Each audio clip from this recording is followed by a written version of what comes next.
Hoje eu começo um programa muito especial aqui com um casal que eu admiro muito, que vai trazer a prática para vocês do extrajudicial, que é uma bandeira que eu levanto de facilidade de vida, vai trazer diversas práticas e de forma fácil, que é o que a gente preza aqui, né, no Direito Fácil. Eu vou apresentá-los aqui, é um currículo enorme, e vou te falar, tá até pouco aqui, mas eu vou ler para vocês, primeiro, doutora Bárbara Firmo, que é tabeliã substituta no 17º Ofício de Notas no Rio de Janeiro, com 10 anos de atuação em cartório, ex-advogada e pós-graduada em Direito Notarial e Registral, mentora de advogados e palestrante, mãe, mulher e super profissional. E o doutor Carlos Firmo, tabelião no 17º Ofício de Notas do Rio de Janeiro desde 2008. Vice-presidente da Confederação de Notários e Registradores, CNR, ex-presidente da ANOREG Rio de Janeiro por dois mandatos, tabelião e registrador do 2º Ofício de Angra dos Reis, de 1998 a 2008, ex-membro do Ministério Público do Rio de Janeiro, ex-professor adjunto da Universidade Estácio de Sá, ex-advogado militante, então conhece aqui esse lado que é importante saber.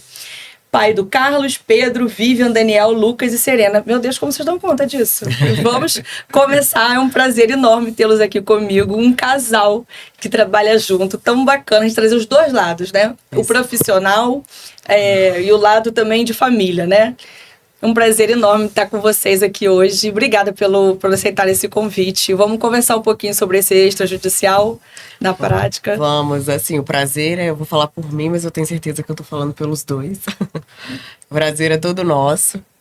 Fico muito feliz de estar aqui compartilhando desse seu novo projeto, que quando eu vi, eu já fiquei, assim, muito entusiasmada de participar, de ouvir, né, de consumir todo o conteúdo que você está divulgando aqui. Parabéns. Obrigada. E eu sou adepta ao extrajudicial, né, e aprendo muito com vocês e conheci com vocês, né, ali o início, né, o meu escritório é parceiro. Doutor Carlos, por favor. Primeiro, obrigado também. Primeiro, queria dizer que ela vai muitas vezes falar por mim mesmo, então é normal num casal. Quero te agradecer, lembrar da gente, de achar que a gente merece estar aqui com você. É um grande prazer estar contigo. E agradecer também a parceria do seu escritório com o nosso cartório, o cartório 17º. E estar aqui para a gente, o que puder contribuir para esclarecer sempre como praticar. Eu acho que o direito notarial ele tem que ser esclarecido para a população também, né? Tantas novidades, né? Profissionais em geral. Sim, exatamente. E foi o que a gente estava falando um pouquinho antes, né? Essa prática do extrajudicial a gente não aprende na faculdade, né? Não tem essa grade. Então o advogado sai da faculdade, não acha que tudo é justiça. Não sabe que pode, hoje em dia, né, e cada vez mais, o CNJ, né, organizando isso, né, trazendo tantas coisas boas, tantas possibilidades de soluções que não sejam conflituosas, né, que não tem que um juiz ali bater martelo, poderem ser feitas em cartório. Vamos conversar um pouquinho sobre o que a gente pode fazer hoje em dia dentro do mundo, né? Mas, enfim, que as pessoas às vezes têm aquela ideia, né, que cartório é só reconhecer firma, fazer, enfim, aqueles atos, né, procuração, e não é, né? É infinitamente mais do que isso, né? Fala um pouquinho pra gente do trabalho. Hoje até mais cedo eu participei de um evento, uma palestra, e a gente estava conversando sobre isso. Que todo mundo, quando pensa, vou fazer uma escritura pública, você logo imagina que vai passar a tarde no cartório, que vai pegar aquela caneta, papel, vai todo mundo assinar, montar na hora, mas que isso é passado, né? Sim. Hoje em dia, com os atos eletrônicos, principalmente, hoje do cartório, a gente estava conversando, né, Carlos? 60% dos atos que são lavrados lá no 17º são eletrônicos. Sim, eu mesma quase não vou, né? Pois é. Pois é, não precisa ir. Hoje a gente lavra escrituras e atos no mundo inteiro, né? Sim. Desde que a gente esteja dentro da competência legal, nós podemos fazer isso. E isso facilita muito a vida das pessoas, deslocamento e agilidade, dinamismo na realização do negócio. E mais, alguém pode achar que fica inseguro, porque não foi o cartório assinar, mas aquilo fica tudo gravado em vídeo, fica gravado e arquivado, logicamente de uma forma sigilosa, não fica exposto, mas tem que ficar arquivado em vídeo o que você faz. Sim. Então ninguém vai poder questionar que o vendedor vendeu, que o comprador comprou. Falando de uma forma assim, mais simples, lógico, né? Então hoje, Bárbara falou, se a gente fizer 1000 atos, 60% são eletrônicos. Quem diria que nós chegaríamos a isso? A tendência é que realmente não precise mais se dirigir fisicamente ao cartório. Sim. E o seu cartório tem uma estrutura imensa, né? Hoje o seu conta com quantos funcionários? Nós estamos lá com uma média de 180 funcionários, sobe, desce, né? Isso é normal, mas em geral são pessoas muito preparadas, competentes, profissionais antigos que trabalham, você conhece alguns, né? Famílias. Família, tem uma família. E eles vestem a camisa, né? Porque o pessoal lá é bem bacana ver isso mesmo. E eu acho bacana isso, a possibilidade do cliente, às vezes a família, ainda mais, por exemplo, atos como inventário, que a gente pensa que é complexo, mas que a gente pode facilitar tanto quando tem consenso, né? Hoje em dia, até tendo menores. Né? Conta um pouquinho sobre toda essa evolução do inventário, dessas possibilidades de ser feito em cartório, com pessoas que estão fora do Brasil, com maiores. Às vezes as pessoas pensam, mas tem uma pessoa na família que tem 80 anos, pode fazer? Pois não existe essa limitação de idade, né, para fazer escritura pública. Quando a pessoa tem mais de 80 anos, atualmente a gente precisa gravar esse ato se ela for presencialmente no cartório. Mas isso não significa que ela tem que apresentar um atestado médico, por exemplo. Sim. Isso não existe, né? Quando é um testamento, que é um documento que vai produzir efeitos para depois do falecimento daquela pessoa, aí sim existe uma precaução. Eu sempre faço. Né? A gente não exige, mas a gente fala. Para evitar questionamento, se quiser apresentar um atestado, vai ficar mencionado e vai ficar resguardado ali de que aquele testador estava lúcido e orientado. Né? E teve um caso que a Bárbara tem uma mentoria que chama para advogados, que eu inclusive participo, que eu adoro, que traz ali a prática. E teve um caso que você falou que você foi até, porque o cartório ele também pode fazer diligências, né, dentro da circunscrição dele. Ele pode ir até o cliente, se quiser, né, fazer no local, às vezes no hospital, ou na casa dele, ou no escritório do advogado, o cartório pode ir. Então conta um caso que você tinha falado de uma senhora, né, que você chegou para lavrar e ela tava... E você viu que ela não tava bem, que ela tava... Não, esse caso foi curioso. Já era uma senhora de idade, né?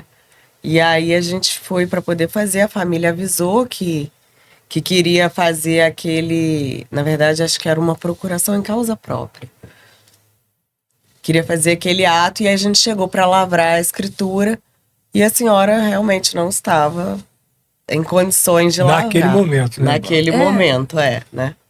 Ela até... A gente sabe que quando a pessoa tem mais idade, às vezes ela tem a hora de dormir, tá cansada, tá com sono, né? E aí, nesses casos, vocês não fazem, porque não tem como... Porque vocês têm fé pública, né? Então, se assinou ali o documento e vocês aceitaram, né? Aí nessa hora a gente pegou e falou, olha, infelizmente a gente não vai poder fazer. A gente teve que voltar, né? Com a folha do livro, cancelar o ato, claro. Mas muita gente acha que isso não acontece, né? Sim. Então, geralmente, quem tá tratando desse negócio pro idoso não é o próprio idoso, né? É a família. Então, a gente sempre fala, olha, está lúcido e orientado, pode fazer a escritura, como ele está. E ele acha assim, se o cartório já chegou até aqui, tá tudo redigido, tudo pago, por que não vai fazer? Não, a gente não vai fazer. Né? Tá certo. Tem que resguardar mesmo. E conta um pouquinho aqui, me fala um pouquinho dos serviços, porque é para as pessoas saberem o que pode ser feito em cartório, o que não precisa, todos os atos, assim, os principais que podem hoje. O que a gente tem hoje é o processo da chamada desjudicialização, né? Algo que podia ser feito só em juízo. Um simples divórcio demorava um tempão, né? Até despachar, Então, hoje você faz tudo em cartório. Quase tudo, né? Lógico. Partilha a tendência também, é que isso vai aumentando, né? Sim. O que me toca muito é que você poder fazer o divórcio. Na Noruega eu cheguei a fazer divórcio coletivo. A gente fazia divórcio coletivo. Porque a defensoria tinha aquele problema de também ter que ir a juízo, a defensoria pública. Então eu fiz um contato com o defensor público, eles fizeram contato com a gente e a gente montou um sistema em que os defensores levavam lá, era gratuito o ato, e levavam lá e a gente fazia o descasamento das pessoas. E todo mundo podia seguir sua vida e resolver tudo. É tão importante, porque quantas pessoas às vezes se divorciam não resolvem por questões financeiras, ou então dessa questão toda que envolve, né, um processo judicial. Até também essa falsa ideia de que é difícil, né? Sim. Porque casar é mais difícil do que divorciar. Pior que é. Hoje é mais difícil. Então a gente fazia lá na Noruega, né, um auditório lotado, cheio de ex-casais. A Bárbara me ajudou nesse processo também. Ele fez o bolo do divórcio. E como é que era? Não tinha briga, era tranquilo, nada, sem gritaria, sem nada? Tem casal que desistiu de divorciar. Jura? Na hora. Não, aí passava pra fila do casamento coletivo, voltava pra fila do casamento coletivo. Acho que não se via muito tempo. Isso foi pioneiro no Brasil, acho, tá? Bacana. Porque o que acontece? Por exemplo, você está prestigiando, dando força ao descasamento, o divórcio, né? Vamos falar de descasamento aqui, de brincadeira. Mas é que, na verdade, existiam famílias por trás disso que precisavam ser regularizadas, precisavam se organizar. A pessoa estava ali pronta para casar de novo, já com o marido ali acompanhando, o novo marido, já né? A mulher, né? Sim, já com outra situação. E aí conseguia resolver sua situação rapidamente, né? Em vez de ficar com o processo na defensoria e toda a vida e tal. Mas isso aplica muito na realidade prática, porque hoje tudo é muito mais fácil. Sim. O inventário, por exemplo, a pessoa falece, deixa para os seus filhos um monte de patrimônio, e você não pode pôr a mão naquilo, você não pode...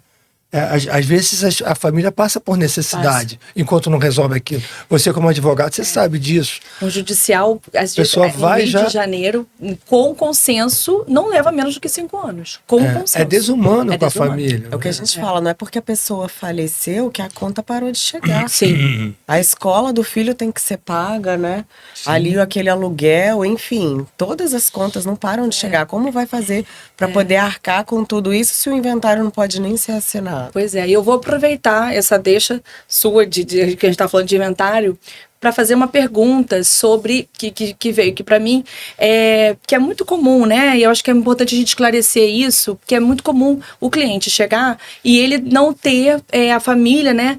Ter deixado patrimônio, tem lá o apartamento, tem conta em banco, etc. Só que não tem liquidez, porque a gente sabe que na hora que a pessoa falece, as contas todas são bloqueadas. Isso. Então, como é que essa família vai fazer para poder pagar esse inventário, para poder ter dinheiro para pagar os impostos, os emolumentos do cartório, o advogado, enfim. Conta pra gente, Bárbara, o que pode ser feito nesse momento diretamente num cartório? Sim, excelente pergunta, porque ainda há um desconhecimento sobre isso, né? E atualmente, com a escritura pública de nomeação de inventariança, o que é isso? Todos os herdeiros comparecem num tabelionato de notas. Sim. E assinam uma escritura nomeando apenas um deles como responsável por aquele espólio, né? Sim. Por administrar aqueles bens. Então, esse inventariante, ele pode levar o boleto DARGE do imposto, junto com as informações do pagamento da escritura pública e ainda o contrato de honorários advocatícios, para utilizar o dinheiro daquele falecido que está na conta, bloqueado, para custear esse pagamento, esse inventário. E aí conseguir liberar todo o patrimônio, né? Exatamente. O que ajuda muito. E agora vamos trazer aqui uma possibilidade da pessoa não ter dinheiro em conta, só ter patrimônio, que também é muito comum. Sim. Como que é feito nesse caso? Tem alguma solução? Como é que é? Nesse caso, a nomeação de inventariança, ela também vai precisar existir. Só que essa nomeação de inventariante, ela vai viabilizar uma venda de um desses imóveis do espólio. Entendi. Porque hoje a gente também pode fazer essa venda antecipada, que a gente chama, porque ela é antes do inventário, né? Através de escritura pública e sem alvará judicial. Legal. Porque antigamente precisava de um alvará, mas hoje não. O representante do espólio, esse inventariante, né, autorizado por todos os herdeiros, ele vende o imóvel que vai sair direto do nome do falecido para o comprador. E vai registrar isso na matrícula imobiliária sem passar pelo inventário. Isso não significa que o inventário não vai ser feito. Existem várias regras para que essa escritura aconteça. Não pode ter indisponibilidade de bens em nome de nenhum desses herdeiros, Sim. né? E o inventário ele tem que ser feito no prazo de 1 ano, se o inventariante prestar uma garantia. Então, o inventariante, legal. ele funciona ali como um garantidor. Ele pode prestar uma fiança, uma hipoteca, uma garantia real, fidejussória. Sim. E aí ele vai garantir que aquele inventário vai ser assinado no prazo de 1 ano e ele se compromete a quitar essas despesas de impostos, escrituras, registros. Assim, na prática, eu acho que é até bacana o advogado, né? Porque como é algo consensual, quando faz isso, eu brinco assim, fazer uma venda casada, né?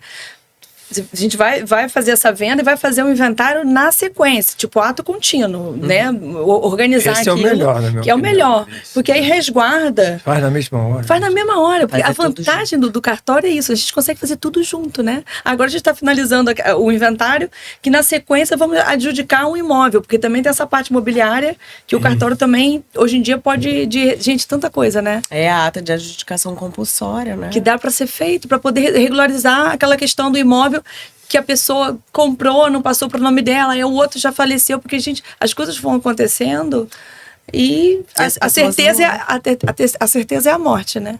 Só que as pessoas acho que esquecem disso. E aí não regularizam, não organizam.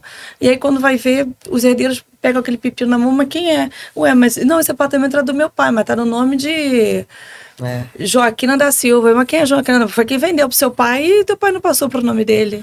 E quando não dá nada, ainda tem uso capião, né? Que você pode fazer também uma ata de uso capião, mostrando que você tem aquela posse ali durante determinado tempo, né? Constatando aquilo através de uma ata e levando para registrar no registro de imóveis. Então, também é um processo que não precisa mais passar pelo judiciário. Maravilhoso, né? Até uso capião. Então, essas questões hoje estão prevalecendo muito no cartório.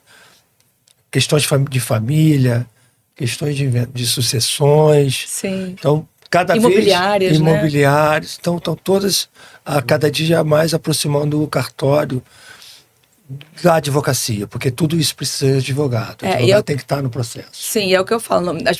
As partes não precisam se amar. Elas só precisam concordar, né? Concordar que não querem perder dinheiro, que querem resolver aquilo e seguir a vida, né? Isso. Não precisam nem estar juntas. Vai uma no horário, vai outra no outro, resolve-se. O importante é que a gente... É o acordo com o resultado. É o acordo com o resultado. E eu tenho também uma pergunta, que até eu quero saber a resposta, que eu ainda não usei esse serviço que me mandaram. Achei bem, bem interessante e acho que quase ninguém sabe dessa possibilidade, que é o seguinte, essa é para o Dr. Carlos. O vendedor de um imóvel possui uma ação judicial em andamento em seu nome, em que ele discute o débito. A pessoa ele tá com o nome, com a certidão, quando a gente puxa a certidão do vendedor, tem lá um problema judicial, às vezes trabalhista, enfim, ou cível, um problema ali. E aí, o comprador fica com medo, né? Fica com medo de adquirir aquele imóvel de uma pessoa, de um vendedor que tem lá um nome que não está 1000%, digamos assim. Pode prejudicar depois a operação. Então, conta um pouquinho o que pode ser feito hoje em dia para resguardar e para que seja concluído, porque às vezes o comprador quer muito. E o vendedor precisa também, mas não quer desistir daquela ação. Então, o que a gente pode fazer hoje em dia para... Alice, o que poderia ser feito assim, de uma forma bem simples? O vendedor pagar a dívida. Mas às vezes aquela dívida ele não tá líquida e certa, ainda está sendo discutida, ele está questionando o valor. Então ele tem direito de questionar, né? Mas ao mesmo tempo ele tem a vida para tocar, vender. O comprador quer comprar. Então foi criada a possibilidade de uma conta chamada notarial. Que já existe lá fora, a escrow account, é uma conta já conhecida em que é uma conta garantida, fica separado o dinheiro. Aqui o nosso é bem melhor, na minha opinião, porque as taxas são bem menores. Né?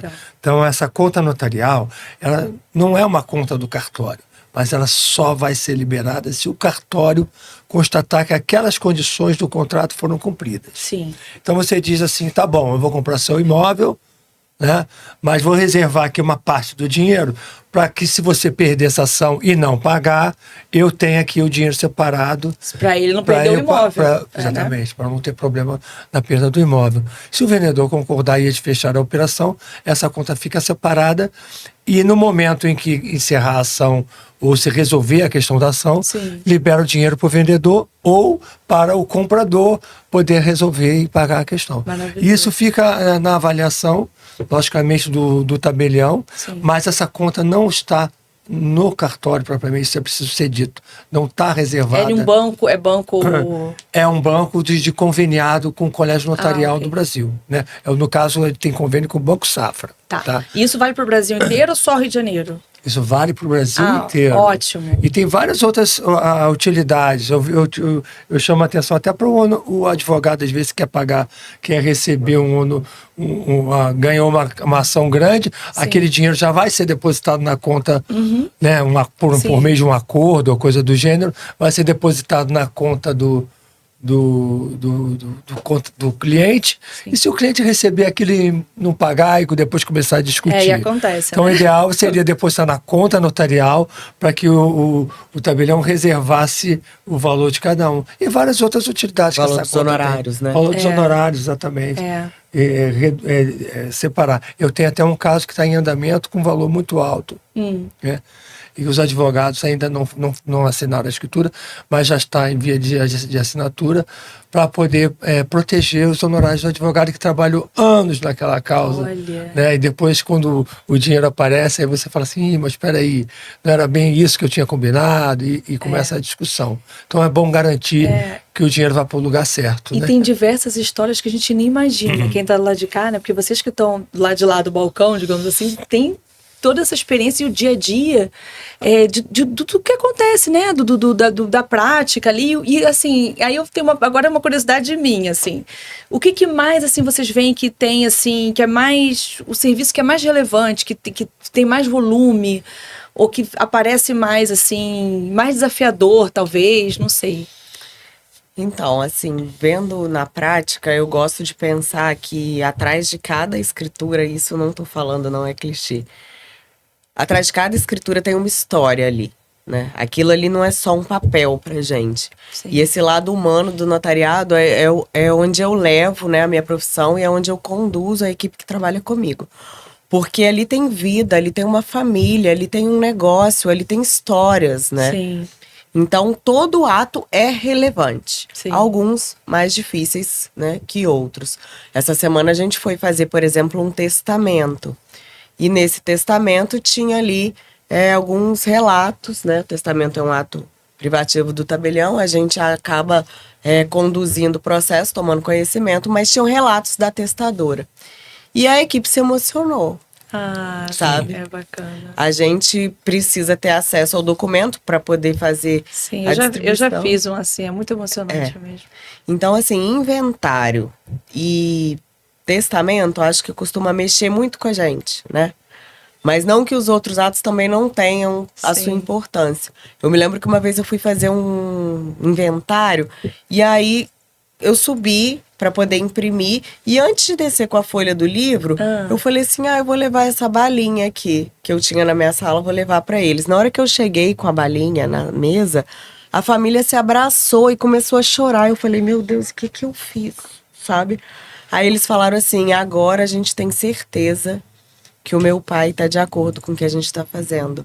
Porque essa bala ele levava para casa todos os dias. Ai, que graça. Gente, eu me arrepio só de lembrar, sabe? Porque às vezes a gente não tem noção do que aquele momento representa para a família, sabe? São momentos... É a vida da pessoa ali, né? É a vida.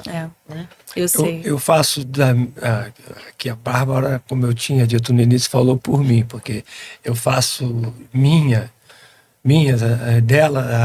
palavras, o que ela falou. Porque é isso que eu passo para todo mundo, para os 180 funcionários que eu tenho lá, que é essa questão da responsabilidade, da humanização da coisa, né? Além do que ela falou, tem um divórcio. Quem gosta de divorciar e não sente alguma coisa? Por mais que você queira divorciar, né? Com filhos, A às vezes, pessoa vai lá e vai assinar um divórcio. Não, mas aquilo tem um significado importante. Uma união estável, a pessoa está se unindo, uma coisa nova, né? Um investimento de vida também é importantíssimo. Não pode chegar no cartório e toma, assina aqui.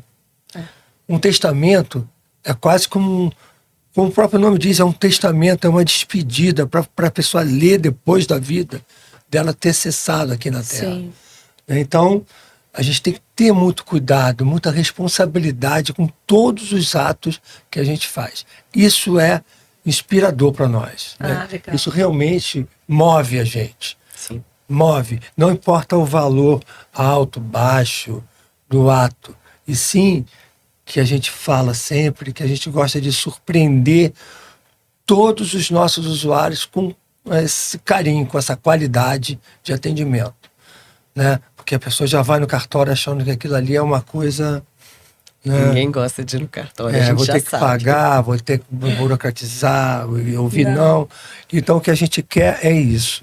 Aí quando a pessoa chega, ela tem uma outra experiência. Ela é recebida. Ela muda. Ela é recebida, né? É a surpresa que você causa nela, porque o senso comum da população é esse. Né? Que aquilo é E olha, frio. e eu tô aqui, assim, pra aqui corroborar o que vocês estão falando, que é verdade, porque eu trabalho com vocês já tem bastante tempo, né, lá no meu escritório, com o cartório, e assim, vocês fazem um trabalho realmente humano, bacana, se preocupam realmente, tanto quando é eletrônico, quando vocês estão lá, quando a gente vai, né? Porque eu vou pouco, mas às vezes vou. E tem essa balinha maravilhosa mesmo, tem o café, tem tudo. Então, assim, é muito bacana esse cuidado, esse carinho. Eu gosto muito. E agora eu vou perguntar aqui para vocês como é que, rapidinho, como é que é o casal trabalhando. Porque adorei ter vocês aqui juntos comigo para conversar como que é um casal trabalhando ali no dia a dia. Vocês trabalham juntos? Como é que é? Vocês ficam juntos fisicamente no cartório? Como é que é feito isso na prática? Hoje em dia eu estou até em outro edifício, né? Que é o edifício do lado. Ele é interligado, né? É interligado, é uma ampliação nossa do cartório que foi necessária. Mas aí é um outro andar, a gente vai junto, às vezes, na maioria das vezes a gente almoça, né? Volta junto, mas eu separo muito. Às vezes, quando eu tô em casa, ele começa a cobrar alguma coisa de trabalho, eu fico, acabou meu horário. Vou cobrar hora extra. Tipo isso. Aí, na hora que eu fecho a porta, que a gente sai do trabalho, eu falo, então, aquela escritura, parece que a gente veste uma persona, né?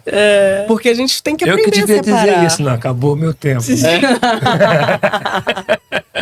Mas me conta aqui, e você, Carlos, saiu do Ministério Público, você tinha esse sonho de... Porque antes você foi advogado, foi promotor de justiça, e depois... Foi tudo muito novo, né? Foi tudo muito cedo. Eu fui promotor de justiça com 25 anos, fiquei 10 anos no Ministério Público. Mas aí eu olhei para aquele prédio ali um dia, aquele prédio branco do Fórum, e falei assim... Era tudo muito já calculado, sabe? A gente já sabia o que ia ser a carreira. Eu falei assim, não, eu gosto de desafios, eu gosto de coisa nova, vou desafiar. E teve a questão do meu pai, que é falecido, ele era inspirador para mim, porque ele era um técnico judiciário juramentado, que era um concursado, né? Escrevente concursado da época. Então ele era eu me lembro que eu era pequenininho, da altura dessa mesa aqui, eu via ele e minha mãe trabalhando juntos. Trabalhando não, minha mãe ditava para ele e ele escrevendo naquele livro gigante à mão. Eu sei. Entendeu? E ali ele pagava nossas contas com aquilo. Seja final de semana, seja de semana, ele estava lá lavrando as escrituras dele. E isso acabou me contaminando, né? Eu falei assim, não, vou fazer concurso para abrir o primeiro concurso do Rio. Fiz concurso e fui parar em Angra dos Reis. Morei 10 anos em Angra. Fui tabelião e registrador lá. E continuei fazendo outros concursos até que eu consegui vir para o 17º. Capital. Legal. E já estamos aí com mais de 17 anos só aqui na capital. Então, no total, são 10 com 27 anos de atividade. notarial registral e muitos anos aí de experiência prática, né? E agora dando palestras, ajudando os advogados, né, a entender melhor, a poder praticar. Eu era promotor do júri, eu sempre fui um negócio de falar, gostava muito de falar. Hoje eu tô rouco já de tanto que eu falo. E não posso ver um microfone que começa a falar demais. Não, mas eu tô super feliz aqui com a vinda de vocês. Adoro o casal, vejo o quanto é bacana vocês compartilharem e poder discutir até em casa. Um tira dúvida com o outro, enfim, ter ideias e administrar aquilo ali tão bem. É uma empresa, né? Sim. Com tantos funcionários, muita com tantas, coisa, com tantas famílias, porque a gente pensa em cartório, de justiça, não, é uma empresa. Se você administra uma empresa, né? Agora, Alice, é muito engraçado isso que a gente consegue fazer para as outras pessoas, talvez pela curiosidade. A gente consegue separar muito essa questão do trabalho, né, da responsabilidade do trabalho, daquela coisa toda. Eu acho que quem trabalha comigo, no caso, minha mulher, meus filhos, um parente, um irmão, ou um grande amigo, eles ficam com mais responsabilidade de acertar. Sim. Entendeu? Eles ficam preocupados em não errar. Porque eles querem... então tem essa coisa do profissional muito arraigado, muito, muito, muito forte. Não mistura muito esse negócio de meu amor com o tabelião, sabe como é que é? Eu sei, até porque eu conheço o Pedro também, seu filho, já fiz alguns atos com ele. E a Bárbara, e assim, ela é ultra dedicada, às vezes me manda orçamento, 8 horas da noite, 7 horas, eu falo, gente, essa mulher tá trabalhando até agora, meu Deus. É verdade. Nós, mulheres, a gente a gente tava falando aqui, que horas a gente dá conta? Ainda tem a Serena, quantos anos tá a Serena? Pequenininha. 3 aninhos, olha isso, ainda dá conta da casa, de tudo. Mas é isso, né? A gente tem que fazer, a gente tem escolha, a gente sai fazendo, né? Sai fazendo. Não chega no final da sexta-feira, a gente não sabe nem o que fez na segunda, mas... Eu até brinco, eu falo, gente, toda terça-feira eu já sinto que é sexta, porque eu já fiz tanta coisa, sabe como é que é? O início da semana, que você já sente que é o final, mas tô feliz, graças a Deus. É isso, trabalho, a gente tá aqui passando informação, ajudando as pessoas. É um trabalho que é isso, que move o nosso coração, né? Que tem propósito pra gente, né? E assim, de poder ajudar, de poder levar, de poder resolver. Porque as pessoas, foi o que você falou, enxergam o cartório como uma coisa, um cartório, não sei o quê. Enxerga o advogado, tem que pagar advogado. Não, meu amor. Você tem que chegar com uma pessoa que está resolvendo a sua vida. Exatamente. Que está tirando um guindaste das tuas costas, porque está dando a solução. Porque vai você dormir com um problema de um inventário que não foi feito, de você não ter como pagar.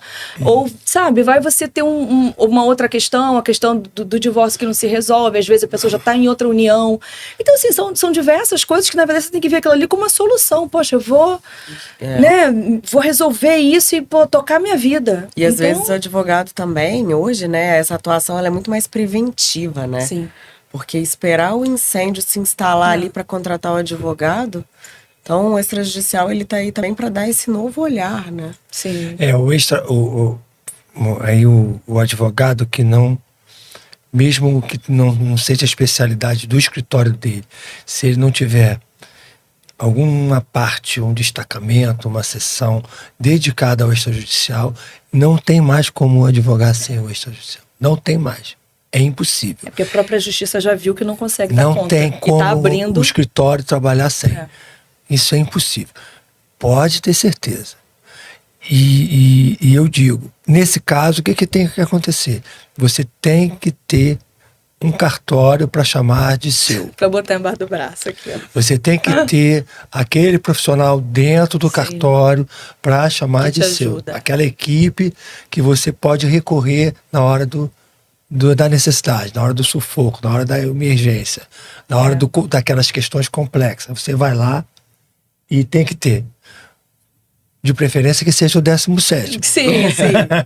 Vamos até deixar aqui no final o arroba do 17º para todo mundo acompanhar. Fica no centro da cidade, né, do Rio de Janeiro. Rio de Janeiro, mas como é tudo eletrônico, sim, você faz de onde quiser. De onde quiser. E eu, inclusive, também tenho a questão do internacional, né, que eu faço escritura, às vezes, com clientes que estão fora do Brasil, a parte de apostila diária dos documentos todos que vão lá para fora, né? Sim. E tanta coisa, né? É porque se a gente for... É porque, às vezes, eu falei um pouquinho, vamos falar um pouquinho dos serviços, mas é tanto serviço. Uma apostila diária adiantou o seu trabalho também, é uma coisa hoje. Muito mais rápido, né? Não era feito antes. Não, tinha que ir em consulado, era hoje são, salvo engano, a última vez que eu vi, estavam 128 países signatários de AIA. Então isso ajuda muito, porque vem as sentenças lá de fora, a gente manda documento lá para fora, já tudo pronto para a gente poder trabalhar, né? Sim, agilizar a vida das pessoas. Fica pronto no dia, né? Na hora, vocês me entregam na hora, né? Então, para mim, é isso que a gente precisa, porque o cliente quer tudo para ontem, né?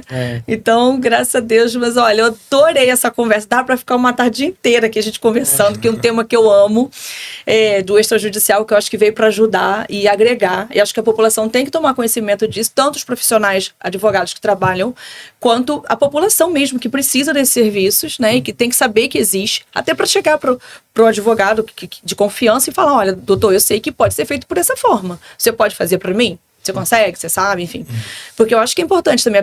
A gente tem que ter conhecimento, né? De tudo. Com certeza. Eu falo até que a gente não precisa saber tudo, mas a gente tem que saber onde procurar. Sim, é isso. Então é isso. A gente tem que saber conduzir ali. E ainda há muito desconhecimento nessa matéria. E por isso o seu trabalho que você está fazendo é muito importante. Porque isso informa a população, informa os colegas. Não vai informar o colega, que ele já sabe, mas vai dar relevo, vai ressaltar a importância de soluções rápidas, porque fica muito preconceito, desconhecimento, em razão da ignorância mesmo, não saber como é que funciona. Então, aí você fala assim, não, o cartório tinha que acabar. Se acabar, você vai sofrer as consequências disso. O cartório, hoje ele é um aliado, né? Sim, com certeza. Ele é um aliado estratégico, assim, muito eficaz. Eu falo que a efetividade do cartório é uma coisa que me surpreendeu e foi o que me trouxe para a atividade notarial. Bacana. Quando eu comecei a ver o resultado, né? Né? Muito bom, muito bom. Gente, muito obrigada mais uma vez. Adorei ter vocês aqui comigo. Eu que adorei. Foi um prazer enorme. Nós que admiramos muito você, o seu trabalho. E olha, peraí. Continue assim. Obrigada. E vamos falar aqui o arroba do cartório, o seu, se você quiser também. Tá, o cartório é Cartório 17 Ofício. E o meu é Bárbara Gouveia Firmo. Pronto, obrigada, gente. Obrigada a você, Alice.